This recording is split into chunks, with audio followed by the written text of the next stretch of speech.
өмір сүрген Қытайдың Ляони провинциясынан табылған.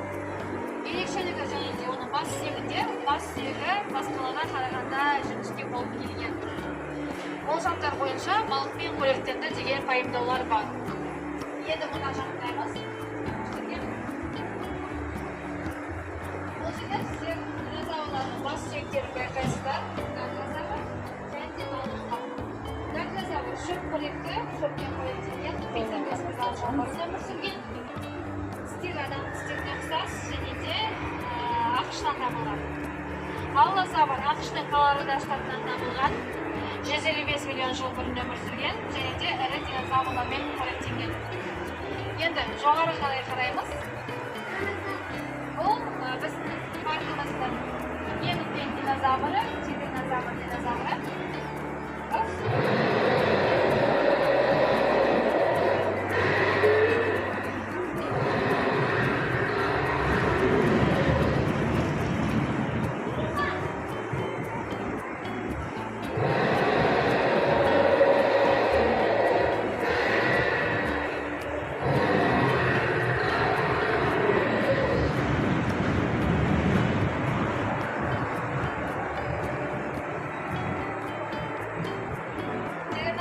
Бойы 6 метр, ұзындығы 15 метр.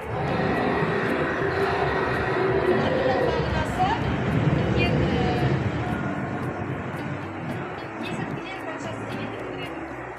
Динозавр мұрнымен сүйектерді бұза алады. Енді әріге өтеміз.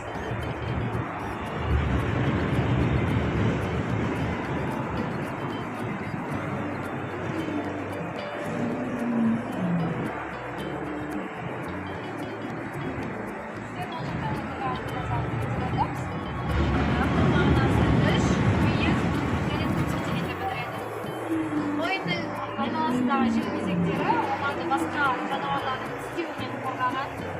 Табылған жері солтүстік Америка, Дакота, Альберта жерлері. Бұл сол динозаврдың бас сүйегінің тұтқасы. Бойы 3 метр, ұзындығы 7,5 метр.